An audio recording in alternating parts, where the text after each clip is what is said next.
Ken Trahan along with Lenny Vangilder and a special guest, Ro Brown. It's our First NBC Bank Weekend Preview. Brought to you by First NBC Bank with 32 locations throughout the greater New Orleans area and beyond. That's First NBC Bank, proud sponsor of SportsNOLA.com. And, of course, any conversation this weekend has to start with the New Orleans Saints, who go to Seattle Saturday afternoon for a 3:30 contest against the Seahawks, with a winner to advance to the NFC Championship game. Lenny, we know what happened the first time around. Is there any reason to think it's going to be different this time? Yes. Why? Very simply, Seattle probably played their best game of the year. The Saints probably played their worst game of the year. You have to figure somewhere in there it's going to come back to the pack a little bit. And am I saying the Saints are going to win? Not necessarily, but I think it's going to be a much closer game to form than what we saw on December the 2nd. And I think the Saints will use what happened in Seattle 6 weeks ago as a learning experience for what they're going to deal with this time.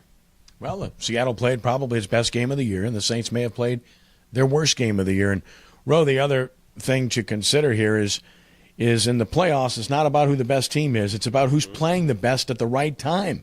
And the question about Seattle, and the Saints for that matter, is did they peak too early? Yes. Do you have one of these kinds of situations, where one is going this way and the other's going that way? Exactly. I think you do have to think about that, Ken. It won't be 34-7 or whatever it was. And, we know that it won't be that kind of way. It doesn't matter about weather or anything like that. I do think that Seattle will win. I just think they have a few more good players at key positions, but it won't be a runaway. I think they'll win. I think they'll win it late. I think they'll have to win it late. Russell Wilson a drive or something like that. Yeah, the biggest question mark about this game isn't the fact that the Saints will play them tougher. I think they will. I'm sure they will. The question is, what will the elements dictate in this game? Because it's not just the rain. It's 25 to 35 mile an hour winds, and any coach will tell you wind is the biggest factor to deal with, right? Guys play in rain and cold and all that. I didn't listen to any of that last week in Philadelphia, no matter what it was. It's not like every member of the New Orleans Saints grew up in, Mid-City or in the Ninth Ward or something, okay? These guys have grown up playing in cold weather, so it was no big thing. But, yeah, the wind is the problem, okay? The wind shift. You can't decide if it's going to go this way or that way. It can change from quarter to quarter, from series to series, and that's part of the problem. That's the big problem. Not the cold, not the snow. It's wind. All right, the New Orleans Pelicans, very disappointing performance against an average to mediocre Washington Wizards team that's better, by the way, with a very good guard tandem, but in no way, shape, or form should they come in and dominate the Pelicans at home when they're coming off of a game the previous night, as the Pelicans were. Lenny, this was just a poor effort, and the one thing that continues to be constant is the fact that they just don't defend well enough. No, that's certainly a concern, and I know it's a point of emphasis with Monty Williams, but it does continue to be concerning. You saw the two games that they played leading up to Wednesday night's loss to Washington. Leading Indiana at halftime, leading Miami at halftime on the road, and not being able to close those games out, and in fact just stinking it up in the second half, to be perfectly honest. And then this was kind of the opposite. A poor first half, didn't really close the gap in the third quarter, closed with a flourish in the fourth quarter to make it a lot closer than what it really was. But still, can you carry the momentum of what you were able to do in the final 9 minutes on Wednesday night into a back-to-back against the Mavericks? Well, they seem to have had a key player out at some stage of the season the whole way thus far. You don't look for excuses. Everybody has injuries, but this team is maddening because they tease you. They tease you into thinking, hey, they might be pretty good. And then, of course, they come up with these kind of performances and they stay below 500. It's an off-season team. By that I mean it really looked and sounded great, when you got the people that you got during the summer. But then you stop and you think, most of these guys are offensive players who can score, and that sounds good, but nobody really has any defensive kind of feel to them. They all look like, I need the ball to score. It looks like too many of those kinds of people. The teams that win to me in the NBA, are the teams who have people who can play and then some people who can play their roles. Absolutely. That's the teams that win. You got to have some who can play and some who can play their roles, and we don't have enough of either one. I couldn't agree with you more with your analysis on those things. And then last year you had Robin Lopez and Gravis Vasquez who played admirably but couldn't defend very well at all. Right. But have you gotten any better on the defensive end? I really don't think you have. No, because it's a lot of offensive players. Yeah. Like I said, the Eric Gordons, Tyreek Evans, Drew Holiday. I mean, they may have ability, but they're offensive players. Ryan Anderson, that's what he does. He's no secret, And by the way, losing him, Critical. he's very critical. He's been their best player, 19-6. You lose that, you're going to feel it no matter who you are. Yeah, they're two most valuable players. Clearly, Anthony Davis is number one. Ryan Anderson would be number two. Those are the guys you got to keep healthy, and they haven't been able to do that this year. With regard to high school sports, of course, we had the All-State Sugar Bowl National Prep Basketball Classic last week, and now basketball going on around the city everywhere. Boys and girls, you can follow SportsNOLA.com. Ditto with soccer and wrestling, and, of course, National Recruiting Signing Day coming up. And road to that end, you had a chance to visit with the most notable recruit here in the New Orleans area, and Leonard Fournette. Kid continues to handle himself well. I'm sure he's tired of talking to everybody, and yet every time you talk to him, you're impressed. Yeah, it's his poise has been amazing to me. I've seen people, much older wilt under that kind of situation, and I haven't seen any cracks or chinks in the armor publicly, and I think that's really impressive. We know what he can do on the field, but I think that's really impressive. Yeah, we had a chance to talk to him yesterday.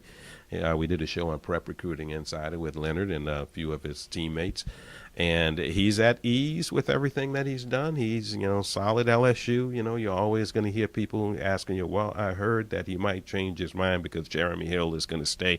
No, did not get that impression from him at all. That had no bearing at all on how he feels now about his decision.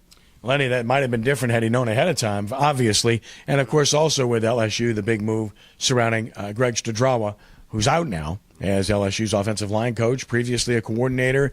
And I wonder how much this has to do with Lyle Collins and Trey Turner and whether or not they would consider staying with a change being made promptly. You don't know what's going on behind the scenes there, other than the fact that what LSU has put out, that they made it sound like a mutual decision to pursue other opportunities, call it what you will, but at the same time, it's going to be interesting to see what this hire is. We've seen reports already that they're going to talk to the offensive line coach at McNeese, who's a former LSU player. There's been some talk about Kevin Mawai, who's been hanging around the program most recently. Right, he was involved with the program much of this year and was around. Coach half as good as he could play, they'd be all right, right? Yeah, exactly. So we'll see how this all plays out. But it's much of what we've seen LSU do in assistant coaching changes prior to now has been the types of things that have been done after National Signing Day. This is getting done right now. You could start contacting again on the 15th, so you would think LSU is going to move fairly quickly in making a decision here. Yeah, a lot of it's based on recruiting and who they think they can get, who they did not get, and who they might be able to keep with the guys that are eligible to apply for the NFL draft. We already know about Beckham and Landry and the guys that have made that decision. We know about Jeremy Hill, and now that offensive line, as I mentioned, Lyle Collins and Trey Turner are the guys to watch, and I think this move could go a long way toward determining what their futures are. Lenny, didn't you break the news to William Clapp? I didn't. I wasn't the newsbreaker, but I did tell him as we were taping PRI yesterday. William Clapp was also on the show, and right as they are in the middle of taping a segment on the show, the news comes across that indeed Coach Stud was not going to be retained at LSU, and I said, hey, you got to come take a look at this. So it's that's funny how those things happen. All right, one final note: college basketball full swing and conference play getting close to beginning, and I guess the big note to this point has been disappointment. Once again, you get interested and you get teased by LSU. You think they're pretty good, and then they go get beat by Rhode Island at home, and then they get killed by Tennessee at home, and it's very disappointing. They're not there yet, obviously. Tulane, a total rebuilding mode, though Lewis Dabney has played well. UNO obviously had to start over again. So you look at the Division I teams here locally, Ro, and obviously it's just not the way you want it to be, the way it used to be, and the only way you're going to get people interested in a town with pro football and pro basketball is to be good. Yep, you got to win, and like you said, it is disappointing. People thought that some of the teams would be doing a lot better. LSU, that was a disappointment. I wasn't that taken aback by the Rhode Island one because the Atlantic 10, always seems to wear them out because that's, probably a better conference in the SEC. And, of course, they lost to UMass earlier, which is also in the Atlantic 10. But they're real good. But they're real good. Exactly. UNO, like you said, starting from scratch. I am an employee of UNO, yes.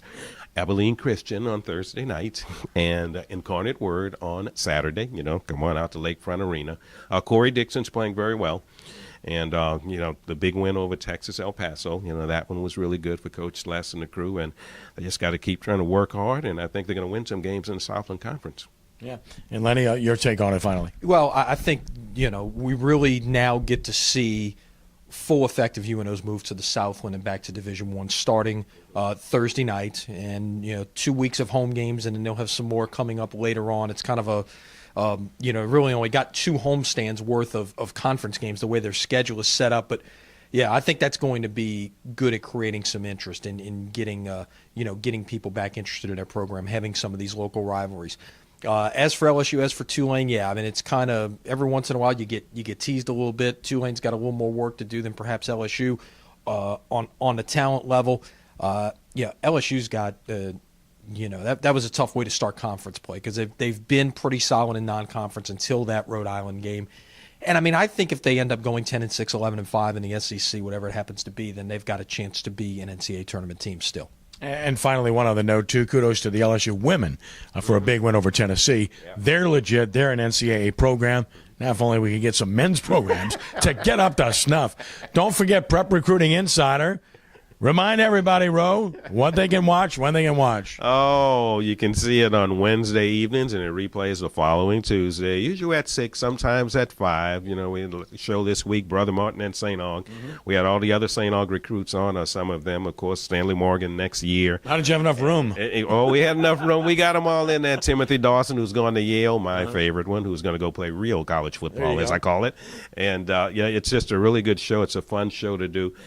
Coming weeks, we'll have some Jesuit people on, and we'll have some people from, a lot of other high schools that people will be recruits next year, and people have already decided where they're going to go. All good. Yeah, we should tell people as well, check out on SportsNOLA.com. We've got the excerpts of the Leonard Fournette portion of Wednesday's show, and you can watch the entire show with Leonard, with William Clapp, and so many others, again, on Tuesday night at 6 o'clock. And then as we close, believe. Risen star. I don't know.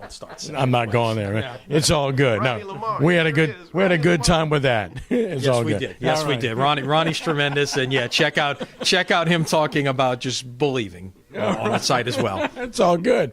All right, for Lenny Vangilder, for Ro Brown, Ken Trahan, thanks for joining us. This has been our First NBC Bank Weekend Preview, brought to you by First NBC Bank with 32 locations throughout the greater New Orleans area and beyond. Have yourselves a great weekend, and God bless.